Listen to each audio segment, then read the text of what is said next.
अस्सलाम वालेकुम students, welcome to course Edix. मैं हूं आपका इंस्ट्रक्टर मोहम्मद अफाक और आज हाजिर हूं सी प्लस प्लस की एक न्यू क्लास के साथ। इस क्लास में हम इंशाल्लाह कंपैरिजन ऑपरेटर्स को डिटेल में डिस्कस करेंगे कि कंपैरिजन ऑपरेटर्स किसे कहते हैं। पिछली क्लासेस में हमने असाइनमेंट ऑपरेटर्स को देखा, इसी तरह अरिथमेटिक ऑपरेटर्स को देखा। इस क्लास में इंशाल्लाह हम देखने जा रहे हैं कंपैरिजन ऑपरेटर्स को। तो कंपैरिजन ऑपरेटर्स क्या है, स्क्रीन की तरफ आ जाए। मैंने तीन वेरिएबल्स डिक्लेयर किए हुए हैं जिनका डेटा टाइप क्या है, इंटीजर है। ठीक है, num1 num2 and res।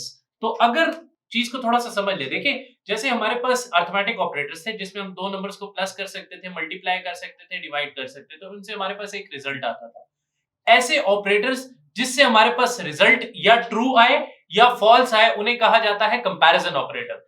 For example मैं कहता हूं कि ये जो है एज है, एक ब्रदर 1 है, एक ब्रदर 2 है और इन दोनों की एजेस कंपेयर करनी है।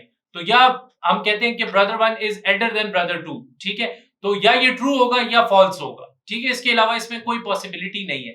इसी तरह मैं ऐसा कर लेता हूं कि num1 को एक वैल्यू, अच्छा अब ये ऑपरेटर है कौन कौन से जरा समझ लें।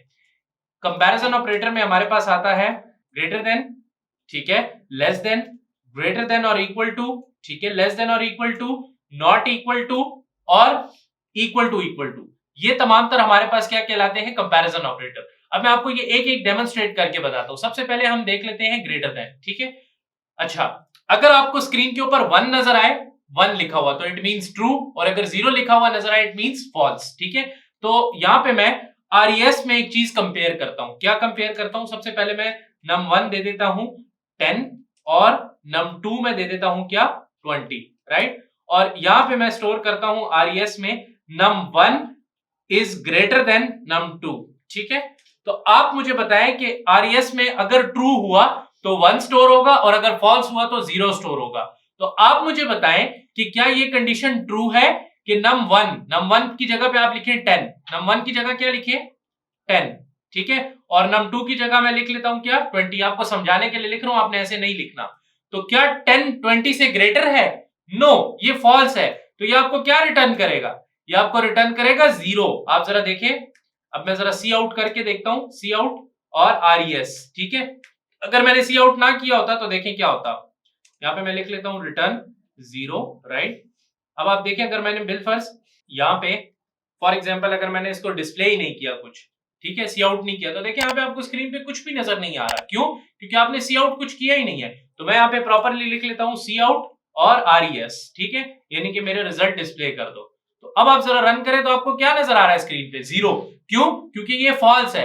लेकिन अगर मैं इधर ऐसे कर देता हूं कि num2 is greater than num1, तो अब ठीक है ये कंडीशन कि 20 इज ग्रेटर देन 10। यस, ये कंडीशन ठीक है। तो ये आपको क्या रिटर्न करेगा, ये आपको रिटर्न करेगा 1, यानी कि ट्रू।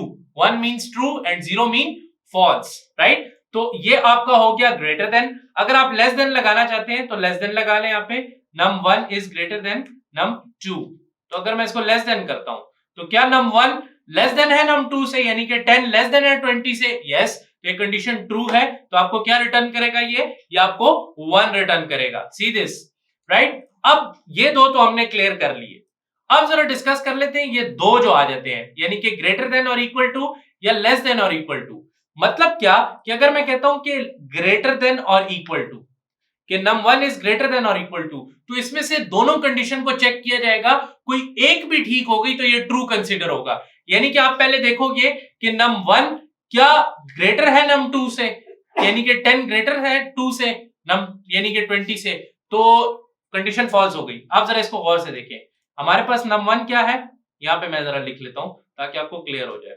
num1 हमारे पास क्या है, 10 है, और num2 हमारे पास क्या है, 20 है। ऐसा ही है जी, num2 हमारे पास क्या आ गया, 20 आ गया, राइट। तो आप जरा इसे कंपेयर करें, इस स्टेटमेंट को थोड़ा सा समझने की कोशिश करें। मैं इसके ऊपर जरा ज्यादा जोर दे रहा हूं ताकि आपको क्लियर हो जाए। num1 इज ग्रेटर देन और इक्वल टू num2, इसका मतलब है कि क्या num1 ग्रेटर देन है num2 से? आप देखें num1 क्या है 10 और num2 क्या है 20, तो क्या num1 ग्रेटर है num2 से? नो। फिर आप चेक करें क्या num1 num2 के इक्वल है, यानी कि 10 और 20 इक्वल है? नहीं, यानी कि दोनों कंडीशन फॉल्स है। तो इट मींस कि क्या होगा आपकी, ये आपको क्या रिटर्न करेगा, ये आपको 0 रिटर्न करेगा। क्यों? क्योंकि दोनों कंडीशन फॉल्स हो गई तो 0 हो गया। लेकिन अगर फॉर एग्जाम्पल यहाँ पे मैंने ये लिखा हो कि num1 जो है वो 10 है और num2 भी 10 है फॉर एग्जाम्पल, ठीक है। तो क्या num1 जो है वो ग्रेटर देन है num2 से, यानी कि 10 क्या ग्रेटर देन है 10 से? नो, यानी कि एक कंडीशन फॉल्स हो गई। और अब अगर मैं कहता हूं कि num1 इक्वल टू num2 है, यानी कि 10 इक्वल टू 10 है, यस 10 इक्वल टू 10 है, तो इसमें एक कंडीशन ट्रू हो गई, ये वाली नहीं, इक्वल वाली। तो ये आपको क्या रिटर्न करेगा? ये आपको ट्रू रिटर्न करेगा। आप इसको चला के देखें, ये आपको क्या रिटर्न कर रहा है? 1 रिटर्न कर रहा है। इट मींस कि ये कंडीशन क्या है? ट्रू है। इसी तरह इन दोनों में कोई एक कंडीशन भी ट्रू हो जाए तो आपका रिजल्ट ट्रू होगा, ठीक है। अगर अभी तो हमने ग्रेटर देन इक्वल टू किया, अगर मैं इसको लेस देन इक्वल टू करता हूं तब भी ये ट्रू होगा। लेस देन वाली कंडीशन तो ठीक नहीं है, लेकिन इक्वल वाली ठीक है, तो ये आपको क्या रिटर्न करेगा? ये आपको ट्रू रिटर्न करेगा। अगर मैंने यहां पे कर दिया 20, तो अब क्या रिजल्ट आएगा? जरा सोच करें इसके ऊपर कि num1 हमारे पास क्या है? 10 और num2 क्या है हमारे पास? 20। तो num1 is less than num2, यानी कि 10 is less than 20। It means कि पहली कंडीशन ही ट्रू हो गई। अगर इक्वल वाली कंपेयर करें कि 10 इज इक्वल टू 20 तो वो फॉल्स है, लेकिन पहली वाली ट्रू हो गई, तो ये आपको क्या रिटर्न करेगा? ये आपको 1 रिटर्न करेगा, यानी कि ट्रू रिटर्न करेगा। You can see this clearly, ठीक है। इसी तरह एक हमारे पास क्या था? ग्रेटर देन इक्वल टू और लेस देन इक्वल टू तो हम देख चुके हैं। एक हमारे पास आता है not equal to. Not equal to का क्या मतलब है? नॉट इक्वल टू का क्या मतलब है जरा देख ले कि num1 num2 के इक्वल नहीं है, तो 10 20 के इक्वल है नहीं है। इट मींस कि कंडीशन ट्रू है। क्या है? ट्रू है। क्यों?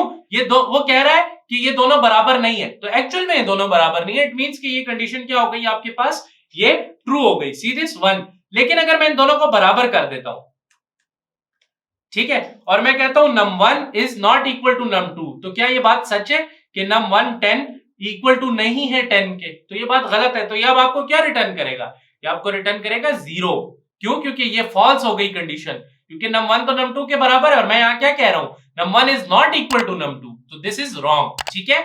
इसके बाद हमारे पास आ जाता है equal to equal to. Not equal to के उल्टा इक्वल टू इक्वल टू। अगर मैं यहाँ पे दोनों इक्वल टू तो क्या देखिएगा कि इसकी वैल्यू एग्जैक्टली इसके बराबर है या नहीं। अब आप पूछेंगे कि सर यहाँ पे ये 2 क्यों लगाए, 1 क्यों नहीं? तो अगर आपको याद हो पिछली क्लास में तो हमने असाइनमेंट ऑपरेटर के बारे में पढ़ा था। इसको असाइनमेंट ऑपरेटर से अलग रखने के लिए ही इसको 2 इक्वल्स में डिवाइड किया गया है कि इसके ऊपर आप 2 इक्वल्स लगाएंगे, राइट। इसी तरह num1 और num2 आ गया आपके पास, ठीक है जी। अब बताएं क्या num1 num2 के इक्वल है? आप जरा बताएं। तो num1 10 है, num2 10 है, तो यस बराबर है। क्या रिटर्न करेगा? 1 रिटर्न करेगा। लेकिन अगर मैं इसको ऐसे कर दूं, 10 की जगह पे 11 कर दूं, तो क्या अब num1 num2 के बराबर है? नहीं, अब num1 num2 के बराबर नहीं है, तो ये आपको क्या रिटर्न करेगा? 0 रिटर्न करेगा। तो ये थे आपके कंपैरिजन ऑपरेटर, जिसके अंदर आपने देखा कि या आपको ट्रू रिजल्ट मिलेगा या फॉल्स रिजल्ट मिलेगा। आई होप सो आपको ये तमाम तर ऑपरेटर समझ आ गए होंगे। Greater than, less than, greater than equal to, less than equal to, not equal to and equal to, ये तमाम तर ऑपरेटर्स मैंने आपको प्रैक्टिकली यहाँ पे एक एक चीज की एग्जांपल देते हुए डेमोन्स्ट्रेट करवा दिए। आप इसको प्रैक्टिस आउट करें अच्छे तरीके से, तो आपको ये चीज ज्यादा बेहतर तरीके से क्लियर हो जाएगी। आई होप सो आपको ये क्लास पसंद आई होगी कंपैरिजन ऑपरेटर्स की। इंशाल्लाह नेक्स्ट क्लास में अगले टॉपिक के साथ मुलाकात करते हैं। तब तक के लिए स्टे ट्यून्ड। अल्लाह हाफिज।